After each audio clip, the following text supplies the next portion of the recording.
Bienvenidos, esto es Ponga en Juego, el podcast de Sergio Levinsky.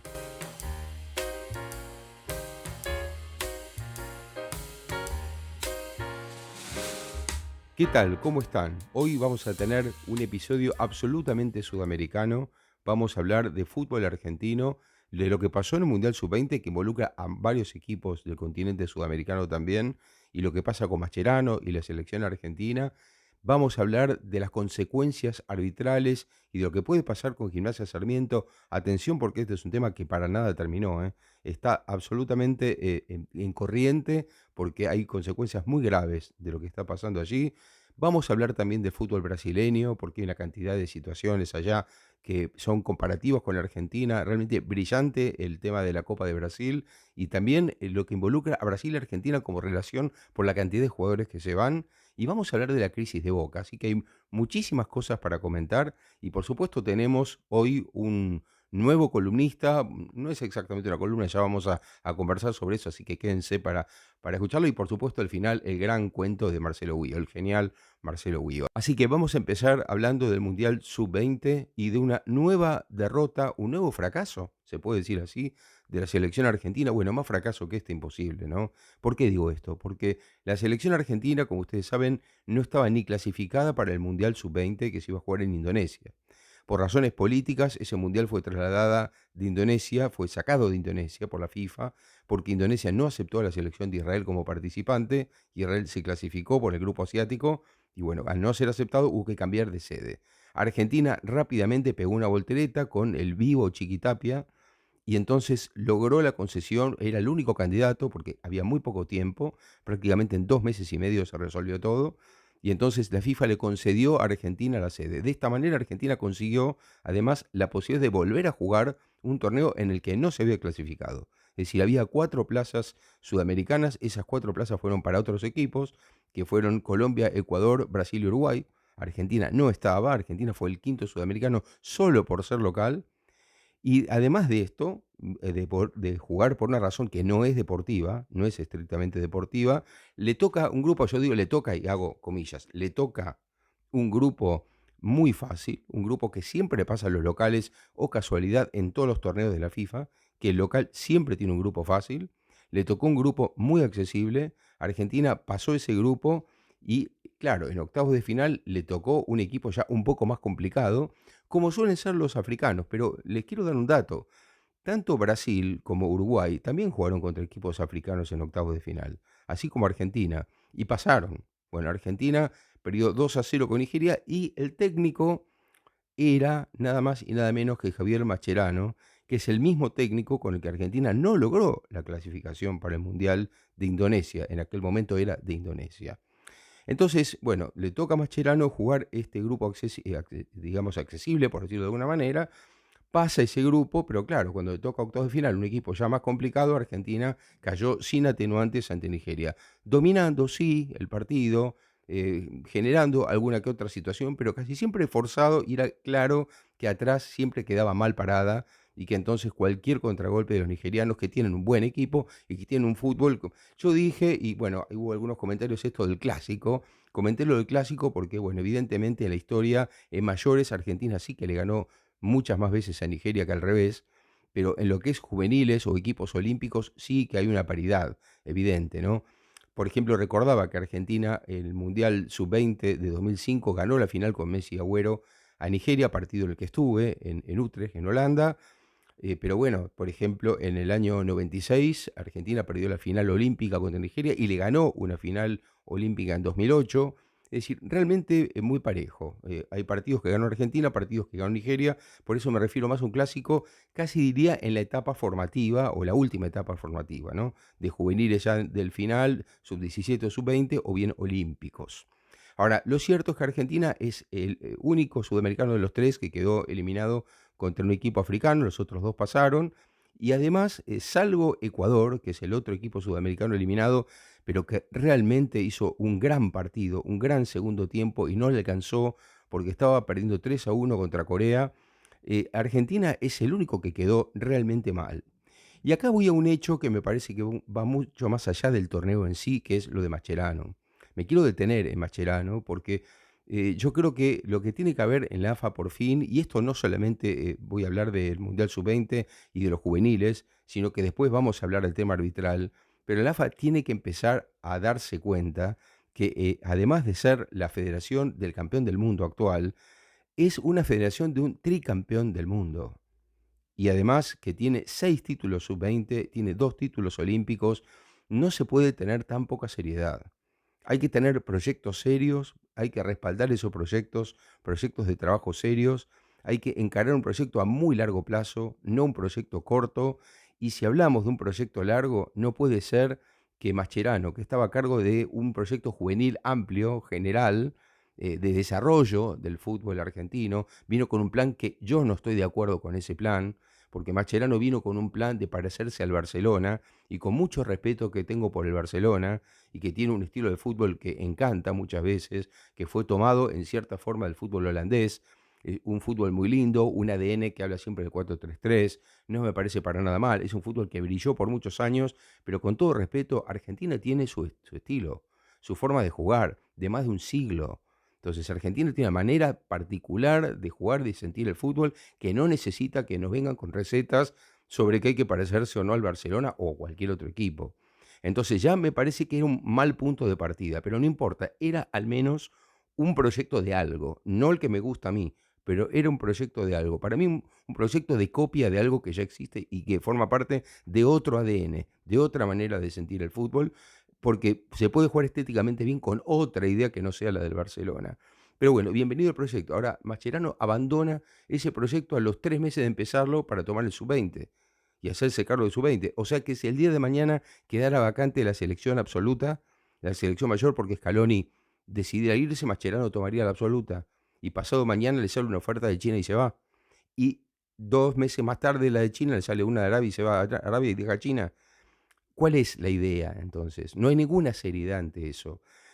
Eso por un lado. Por otro lado, ya vimos lo que Mascherano transmitió en la época de jugador en cuanto a los resultados que obtuvo la selección. No digo su juego, que realmente mucha gente estaba encantada con eso. Me acuerdo que en Brasil 2014 era prácticamente era los match facts, Mascherano y 10 más, y la cantidad de cosas que llegaron a decir, bueno, Mascherano y 10 más fue con Maradona en 2010, ¿no? Bueno, cantidad de cosas que se dijeron como jugador que lo separo de la función de entrenador. Pero sí creo que hay un clima que se establece, algo que pasa allí, que a mí me parece que Mascherano no está contribuyendo. Es claro que se repiten los mismos hechos, a veces con más o con menos conflicto, pero siempre termina la historia igual. Entonces, lo primero que me parece, porque lo otro puede ser casualidad, yo no creo en casualidades, no creo en casualidades, en una trayectoria muy amplia, en 20 años o en 15 años, si siempre te pasa lo mismo, no puede ser solamente casualidad. Pero al margen de eso, yo creo que hay una cuestión de proyecto, de idea, de desarrollar una idea y que esa idea tenga muchos años de desarrollo y la posibilidad de ser coherente con eso.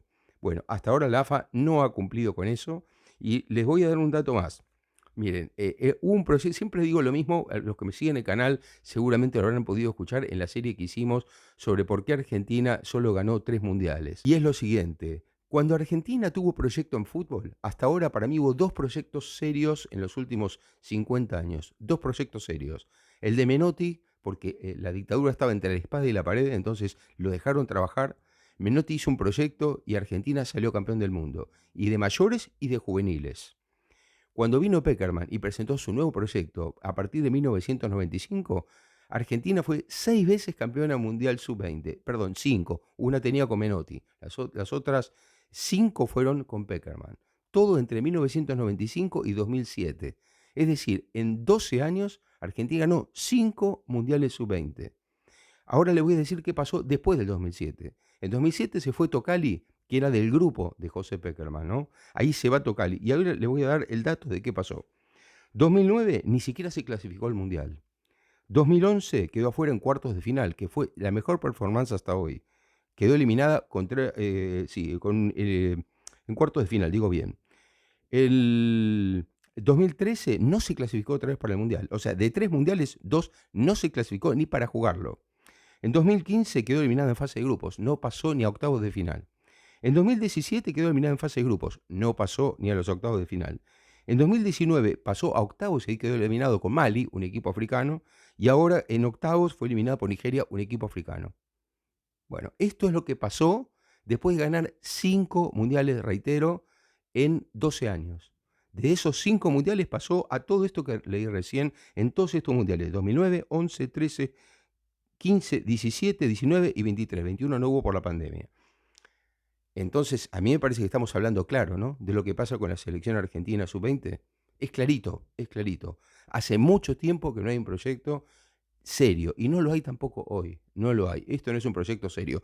Y el mejor entrenador de juveniles de los últimos tiempos en la selección argentina, que fue Fernando Bocha Batista, lo digo bien claro, Fernando Bocha Batista, la AFA permitió que viniera a la Federación Venezolana y se lo llevara con una buena oferta, y Batista está ahora dirigiendo a la selección mayor de Venezuela, y no está en Argentina. Bueno, estas son las consecuencias. Si teníamos un entrenador que estaba trabajando muy bien con el sub-23, estaba trabajando muy bien con el sub-20, hizo muy buenas campañas en todos lados. En el Mundial de Polonia sub-19 fue el único mundial en el que Argentina más o menos había hecho un buen trabajo y que venía trabajando bien en los preolímpicos y en los panamericanos y lo demás, se lo deja ir y bueno, entonces ahora estamos otra vez a la deriva. Bueno, mientras tanto, por lo menos tenemos unos nuevos representantes o otros representantes sudamericanos que realmente sí van bien, en un torneo que les cuento, estaban ahora 8 equipos solos han quedado, ¿no? Los cuartos de final. En esos 8 solo hay un europeo. Una cosa bastante llamativa, solamente un equipo europeo que tiene sí al goleador del campeonato, que es Casadei, con 5 goles, que es Italia. Italia eliminó a Inglaterra, un muy buen resultado para los italianos, qué bien por Italia que viene sufriendo mucho, ¿no? Esto de no ir a los mundiales, pero había ganado una Eurocopa, ahora parece recuperarse con los juveniles. Me comentaban que Mancini, el entrenador de la selección absoluta, le da mucho lugar a cambiar un poco el fútbol con juveniles que aportan otra cosa. Bueno, y se está viendo en este Mundial Sub-20 con una muy buena performance de Italia, que no solamente eliminó a Inglaterra en octavos, sino que en la fase de grupos le había ganado a Brasil en el debut. O sea que Italia realmente pinta con equipo muy fuerte, pero es el único equipo europeo que quedó. Realmente una sorpresa. Bueno, les decía, 3 sudamericanos, Uruguay que le ganó a Gambia sobre el final, justo sobre la hora, así que un muy festejado triunfo del equipo uruguayo, que es un equipo muy fuerte también, ojo con Uruguay. Bueno, Brasil sí que ganó realmente por goleada, 4-1 a Túnez, realmente una muy buena performance de un equipo con muy buenos jugadores. Atención con Marcos Leonardo, por ejemplo, muy buenos jugadores por parte de Brasil. Y Colombia goleó 5-1 a Eslovaquia, y atención acá con otro jugador, así como Marcos Leonardo, ojo con Tomás Ángel.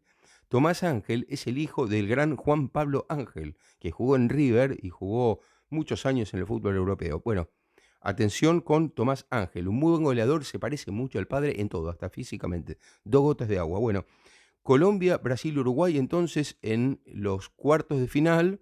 En cambio, bueno, no pudo pasar Ecuador frente a Corea en un segundo tiempo brillante. Realmente muy buen partido. Y en Corea hemos visto también 2 jugadores realmente muy fuertes, ¿eh? Así que realmente también tiene muy buenos jugadores Corea. El 9 y el 10 me han encantado. En el Lee especialmente, jugadorazo. Muy bien Corea, especialmente arriba. Abajo no me gustó tanto. Pero bueno, el equipo coreano muy bien, entonces como dijimos, y después la otra sorpresa es Israel. Fíjense qué cosa rara, Israel no fue la selección que generó el cambio de sede, porque como no fue aceptada por Indonesia, entonces ahí fue lo que les comentaba antes, que se cambió la sede a Argentina, y Israel está en cuarto de final, después de ganarle sobre la hora también a Uzbekistán 1-0. Así que este es el panorama junto con Estados Unidos, que era el último que me quedaba por mencionar, que es el que va a enfrentar a Uruguay en cuartos de final. Bueno, Estados Unidos le ganó 4-0 a Nueva Zelanda. Bueno, Argentina le había ganado también 5-0 y estaban las mieles de ese triunfo. Bueno, ahora fue Estados Unidos y le ganó 4-0, así que quiere decir que Nueva Zelanda realmente tiene un equipo no muy poderoso, ¿no? Es evidente. Así que bueno, en fin, tenemos 4 equipos americanos, 3 americanos más Uruguay. Tenemos entonces a Corea y a Israel. Y después tenemos a Italia, ¿no? Entre los equipos que están en los cuartos de final. Cambiando de tema, quiero decir también algo muy contundente sobre el partido entre Gimnasia y Sarmiento de Junín. Este partido con el gol increíblemente anulado, que ya nos referimos, desde un córner, cobrando un offside. Increíble a partir de no un error del árbitro Ariel Penel, sino del VAR, de lo que le dijeron por el VAR, que le dijeron una barbaridad y de esa manera determinaron que no se convalidaron gol de Gimnasia. Yo creo que ese partido se tiene que jugar de nuevo. Claro, ahora me van a saltar todos a decir, el reglamento no lo permite, en Argentina nunca pasó, todo eso es cierto. Pero cuando se llega a una situación tan flagrante, tan clara, tan rotunda, están entre la espada y la pared. No puede ser que se convalide la impunidad, de ninguna manera. Ese partido, yo lo siento, los hinchas de Sarmiento ahora seguramente van a estar locos con lo que digo, pero es así, se tiene que volver a jugar ese partido. No puede ser que se haya cobrado esa burrada, es una auténtica burrada y entonces el partido se tiene que volver a jugar. Pero además, están surgiendo algunas cosas muy interesantes. Ya hay indicios por lo que se cuentan, de una feroz interna entre los árbitros de campo y los que están en la cabina del VAR. Esto es algo que en Argentina iba a pasar en algún momento. ¿Y saben por qué iba a pasar esto? Primero que todo quiero decirles que esa feroz interna parece que determinó que la gente del VAR, según dicen algunos, le quisieron tirar una especie de muerto al árbitro Penel. Es decir, vendiéndole gato por liebre para que salte Penel. Ahí está la cosa dando vuelta. Ojo con ese tema. Esta interna entre los árbitros de campo y los de la cabina del VAR se hubiera solucionado muy fácil con haber tomado las recomendaciones que dieron en el Mundial de Rusia 2018. Yo estuve en esa conferencia de prensa, tanto Pierluigi Colina como Massimo Busacca, que son los dos árbitros ex árbitros encargados de la comisión de árbitros o el comité de árbitros de la FIFA. ¿Qué decían en ese momento Colina y Busacca? Que el árbitro es el encargado principal, el responsable principal de todo lo que ocurre en el partido que está dirigiendo. ¿Qué significa esto? Que si del VAR le recomiendan algo o le dicen algo, fíjate que parece que hubo una mano, por ejemplo, que hubo un penal que no lo cobraste, o fíjate que parece que hubo un offside en el gol, como en el caso de Gimnasia Sarmiento, el gol parece que fue en offside, fíjate bien, acá esperanos que estamos viendo la cabina. En realidad, lo que tiene que hacer el árbitro es ir él a ver qué pasó. Es decir, el árbitro, una vez más, es esto que vengo diciendo hace mucho tiempo. El árbitro no tiene nada que confiarse de lo que le dicen por el pinganillo, como decía en España, o por el auricular. Le pueden sugerir, cómo no, el VAR está para colaborar, es una herramienta más. Pero el VAR no puede decidir. Y lo que pasó en el partido entre Sarmiento y Gimnasia es que el VAR decidió por el árbitro. Es decir, el árbitro cobró perfectamente gol de lo que había sido gol, convalidó ese gol, fue a la mitad de la cancha, señaló el punto del centro del campo para que saque el equipo rival, y cuando ya estaba por sacar Sarmiento, lo paran para decirle desde el VAR que hubo un offside, que no había sido offside. Es decir, los tipos que tienen más tiempo para verlo, sentados con más frialdad, en una cabina fresca, hasta con aire acondicionado, le están diciendo al árbitro algo que no existió, que no fue. Entonces, eh, lo que termina para mí pasando allí es que el árbitro confía en lo que le dicen, porque no le queda otro remedio, además, porque si el árbitro no va, porque empezó a ponerse la moda de no ir más. Esto antes no era así, pero ahora la moda está en no ir más a ver. Solamente muy pocos casos se chequea. Y normalmente cuando los árbitros van a ver y a chequear, en esos casos lo que se busca es un consenso para no quedar mal con los del VAR. Pero en este caso, lo que el árbitro tiene que hacer es por su cuenta decidir él el final, listo. Yo creo que fue gol igual y se acabó. Yo creo que fue gol igual, por más que usted, gracias por la recomendación, gracias por querer ayudarme, pero yo creo que esto es gol y se acabó, por eso lo cobré. Voy a eso. Yo creo que lo que está faltando en este caso es que el árbitro, cuando no va, vaya. Y cuando va, tome la decisión aunque el VAR le diga lo contrario. Sí, creo que eso es lo que tiene que terminar pasando. ¿Por qué? Porque no puede cobrarse algo que no es. Ahora, si el árbitro está de acuerdo con ellos, el árbitro también tiene que ser sancionado. En este caso, por eso yo creo que el gran punto ahí es qué es lo que Penel pensó y qué es lo que Penel dijo ahí. Por eso también se viene abogando hace muchísimo tiempo para que el público, ahora por ejemplo, estamos viviendo lo que pasa en el Mundial Sub-20, ¿no? Donde los árbitros comentan al micrófono, al público, qué se decidió cobrar. Pero el tema no es que el público sepa qué se decidió cobrar. Porque eso es lo mismo decirlo que señalarlo con el dedo. Lo que el público tiene que saber es lo que se habla en la cabina. El público tiene que verlo, eso tiene que ser cristalino, eso tiene que saberse. ¿Qué es lo que se dialoga entre la cabina y el árbitro? ¿Qué es lo que le dicen? ¿Qué le sugieren? Y el árbitro, ¿qué les contesta? La Conmebol, con todas las críticas que se puede hacer, que son infinitas, infinitas, sí en la Copa Libertadores o en la Copa Sudamericana viene enviándole al periodismo todo lo que se habla en la cabina.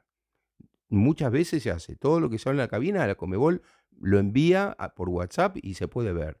Bueno, eso lo tiene que ver todo el público, no solamente el periodismo. El público tiene que tener claridad sobre lo que se está hablando, porque si no es como ese cuchicheo que los jugadores y los árbitros hablan, o los técnicos que se tapan la boca, no entiendo por qué, se tapan para todo. En un momento del partido puede ser por razones tácticas. Ahora, cuando el partido no comenzó o ya terminó, no se sabe por qué. Pero bueno, esto es lo mismo, es estar ocultándole al público una información. A mí me parece que eso no corresponde. Y finalmente lo de Diego Aval. Diego Aval, a mí me sorprende mucho que no es Penel, Aval, el que estaba en el VAR y que fue echado, ¿no? Por la AFA por esta situación. Bueno, y hace muy poco tiempo estaba peleando hasta para dirigir un mundial. Aval estuvo, pero al borde, estuvo muchas veces en la dupla final y quedó ahí de dirigir un mundial. De eso a esto, qué caída, ¿no? La de Aval, realmente tremendo, ¿no? Da la sensación como que se elige bastante a quién se echa, cómo se echa. Y termino con la situación de Fernando Espinosa, de los árbitros, porque justamente lo que decía, ¿no? No me está gustando nada esta situación en general del clima que hay con los árbitros argentinos. Bueno, Fernando Espinosa, el fin de semana, así como dijimos lo que pasó con el VAR en el partido entre Sarmiento y Gimnasia, ¿ustedes pueden creer que Fernando Espinosa empujó a un jugador de Central Córdoba de Santiago del Estero en el partido del fin de semana pasado? Gustavo Canto, lo empujó. Es una cosa increíble. ¿Cómo un árbitro va a empujar a un jugador? Y no solamente eso, Fernando Espinosa después escribió en la situación de estados de WhatsApp, de su WhatsApp, lo siguiente: la vida es como un restaurante. Nadie se va sin pagar. El que avisa no traiciona. Yo creo que los árbitros no pueden hacer estas cosas en la semana, en las redes sociales. A mí me parece que se está como cayendo a pedazos una especie de forma de dirigir. Antes había un cierto recato, ¿no? Es decir, un cierto cuidado con algunas cuestiones. Es muy delicado, es un árbitro profesional en un fútbol con muchísimas expectativas, hoy por hoy con las redes sociales a full, con los canales, con los medios de comunicación. Entonces, a mí me parece que este tipo de cosas que se dicen así durante la semana, y más cuando fue protagonista de un hecho como este Espinosa, que viene teniendo ya otros hechos al estilo, a mí me parece que no corresponde. Por eso digo, acá uno piensa en Beligoy, que se sienta en dos lados de la mesa, piensa en Aval, piensa en Penel, piensa en la relación de los del VAR con los árbitros de campo y piensa en Espinosa, y en realidad lo que todo indica es que se está pudriendo absolutamente todo en el fútbol argentino, y era claro que cuando no se está preparado para el VAR no se lo puede usar. Esto es lo que finalmente quiero decir. El VAR puede ser una muy buena herramienta, es como todo en la ciencia. En la ciencia las cosas pueden ser utilizadas para bien o para mal. El VAR es una buena herramienta para clarificar si se usa bien y si hay una capacitación previa, si hay cursos y si los árbitros están además intelectualmente preparados. En este caso es evidente que en Argentina no lo están. Quiero presentarles ahora a Pablo Lota. Ahora vamos a escuchar una nueva sección que se llama El Toque, con Pablo Lota.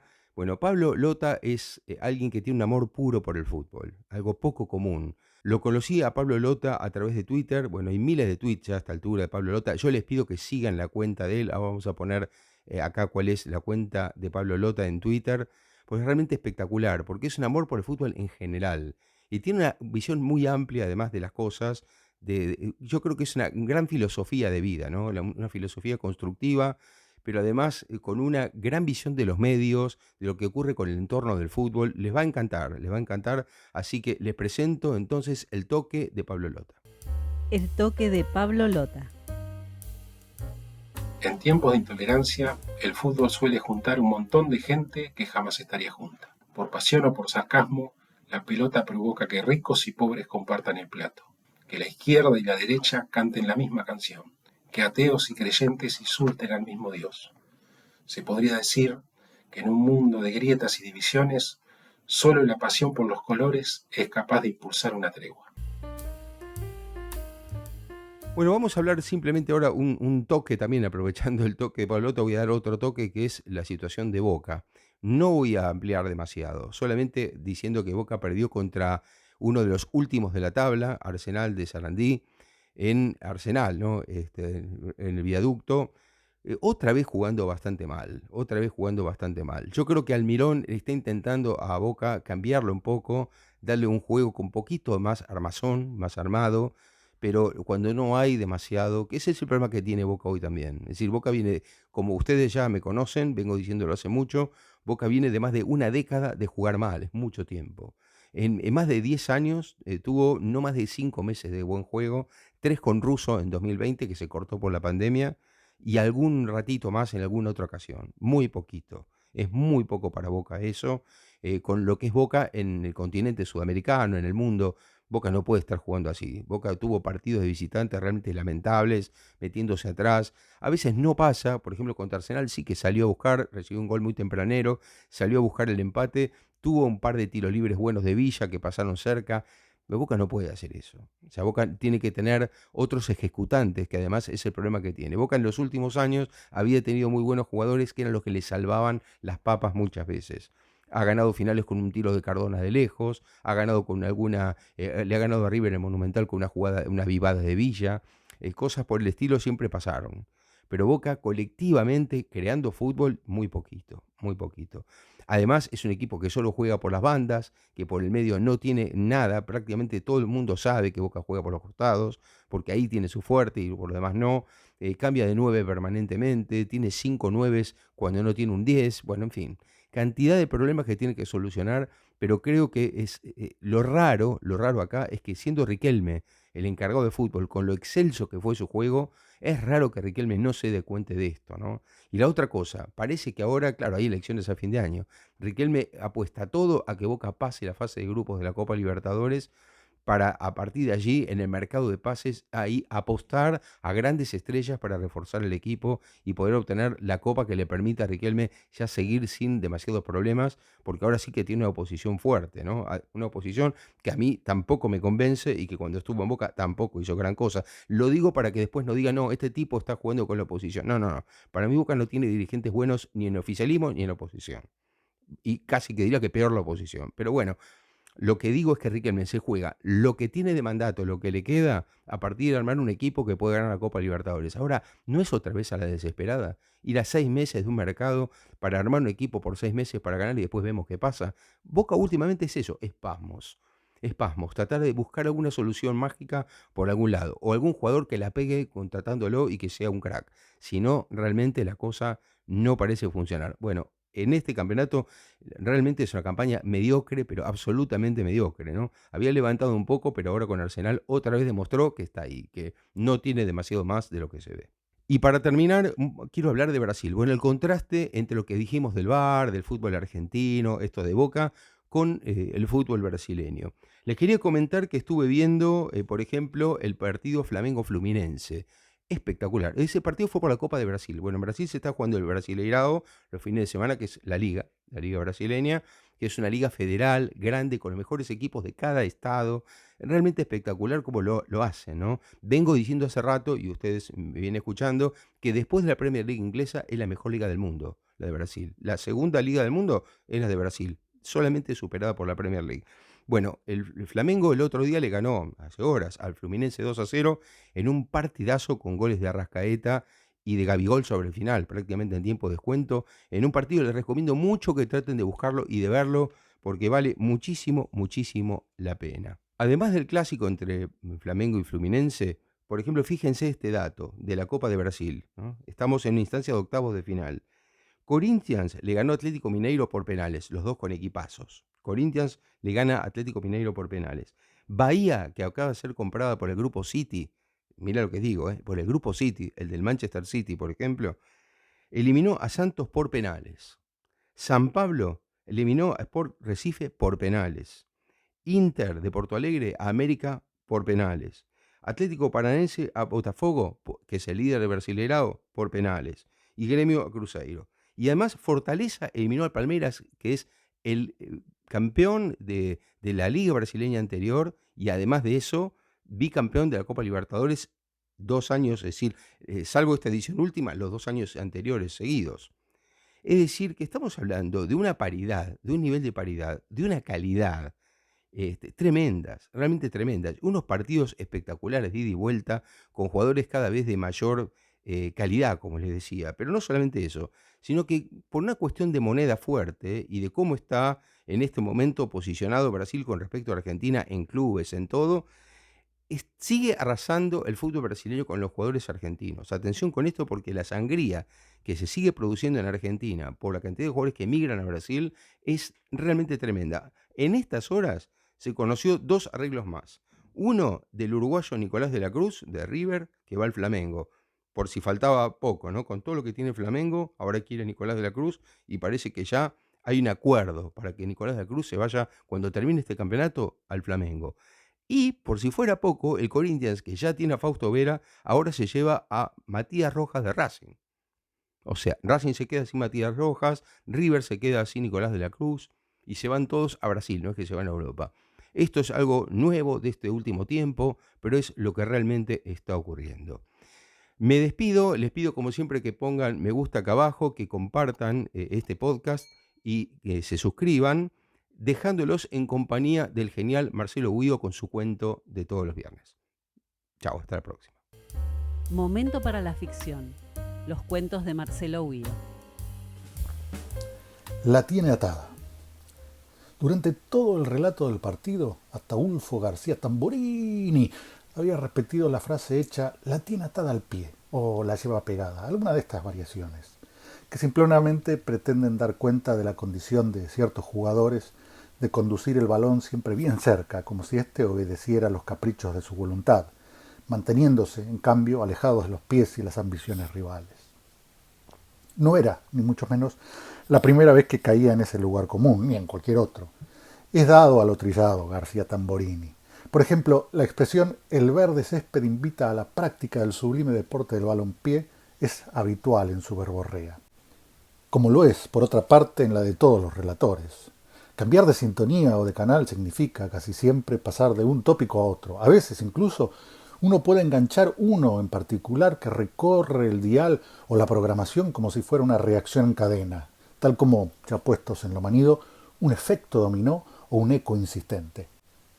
«Braulio Battaglia, eres un hombre a una pelota pegado», dijo en algún pasaje de su locución, con ese tono de suficiencia del que cree haber dicho no solo una astucia, sino también, y quizás sobre todo, demostrado simultáneamente un acervo cultural. El partido, como todos los partidos y como todo en esta vida, terminó. Los técnicos enrollaron cables y demás aparejos, las luces del estadio se apagaron, las tribunas quedaron vacías y cada uno fue reintegrándose a la jurisdicción de la legislación civil. Pero Braulio Battaglia continuó la batalla que libraba en el campo de juego. Una lucha que venía librando desde que tenía uso de razón. No había manera de sacarse la pelota de encima. Apenas si podía ponerse los calzoncillos y los pantalones, gracias a los pocos milímetros de luz que permitía el obsesivo balón. El zapato derecho era una odisea ponérselo, y requería un combate en toda regla con la pelota que se le prendía sobona al pie, recordando a un chucho febril o a una tobillera electrónica de esas que le ponen a los condenados a prisión domiciliaria. Esa pelota le produjo y le produce un prejuicio aún más significativo y trascendental, si se quiere: el impedimento de concretar las posibilidades de romance que se le presentan. Porque, sinceramente, ¿quién puede tomar en serio a un pelotudo que va y viene con un balón a cuestas? Y encima, cuando intenta explicar su mal, la impresión inicial termina no solo por convertirse en parecer irrevocable, sino que se ve incluso incrementada. Pobre Tartaglia, y pobre los que, como él, la llevan atada, porque los atados son ellos.